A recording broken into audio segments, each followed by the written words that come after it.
The transformation of a legendary opera singer into a recluse might sound like fiction, but Maria Callas's final days tell us something profound about the price of genius and fame.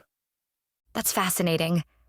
How this woman who commanded stages worldwide ended up essentially imprisoned in her Paris apartment. What do you think drove someone so powerful to such isolation?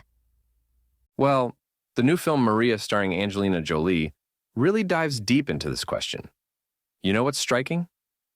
By 1977, Callas was only 53 years old, but she was already living like someone waiting for the final curtain call. The timing of her decline is particularly tragic. Most opera singers can perform well into their 60s or even 70s. But here was Callas, popping pills and having hallucinations while still relatively young. You know what's really interesting about how Pablo Larrain directed this? He uses this technique of switching between black and white and color footage, plus actual archival material of Callas performing. It creates this dreamlike quality that mirrors her mental state. That reminds me of what he did with Jackie. This way of blending reality and fantasy to get at a deeper emotional truth. Exactly. And speaking of emotional truth, let's talk about Aristotle Onassis. Here's a man who pursued Callas while she was still married, only to later try to silence her greatest gift. He literally told her to stop singing. That's like telling Van Gogh to stop painting or Beethoven to stop composing. It shows such a fundamental misunderstanding of who she was. Well, the film really emphasizes how this relationship devastated her. You know, before Onassis, Callas had revolutionized opera. She wasn't just a singer. She was known as La Divina for her dramatic intensity and vocal control. The way they portray her loyal staff members, especially Ferruccio, really grounds the story. These people watched her decline firsthand, trying desperately to help someone who seemed determined to self-destruct. And what's fascinating is how the film handles her famous diva personality. She's shown as aloof and dismissive, but also desperately craving adoration. It's like watching someone trying to hold on to their reflection in a breaking mirror. That's such a powerful image. And when you consider her background, the poverty, the difficult relationship with her mother, it adds another layer to her need for validation. You know what really gets me? The scene where she attempts to sing again and fails. It's not just about losing her voice.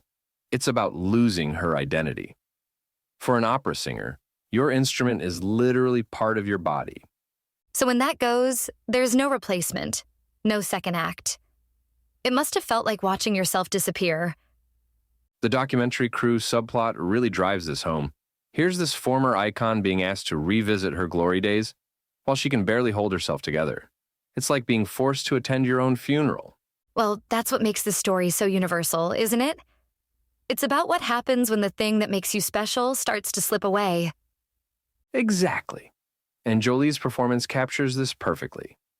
She shows us both the diva and the desperate woman beneath. It's interesting how she even did some of her own singing, though there was lip-syncing involved too. Looking at the bigger picture, this film seems to be asking some pretty profound questions about the nature of talent and identity. That's right. And it's particularly relevant today when we think about how we treat aging performers and artists. The film really makes you question our culture's obsession with youth and perfection. The way they weave in her past, from her childhood to her glory days, creates the sense of time collapsing, much like Callas's own experience seems to be. And in the end, what makes this film so compelling is how it manages to be both intimate and epic. It's about one woman in an apartment in Paris, but it's also about art, fame, love, loss, and the price we pay for greatness. That's such a perfect way to look at it.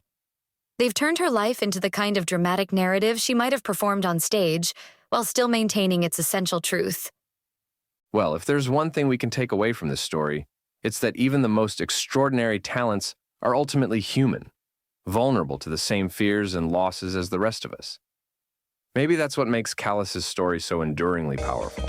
You've been listening to Movies First. Available at Apple Podcasts, Spotify, iHeartRadio, or your favourite podcast player. You can also stream on demand at Bytes.com. This has been another quality podcast production from Bytes.com.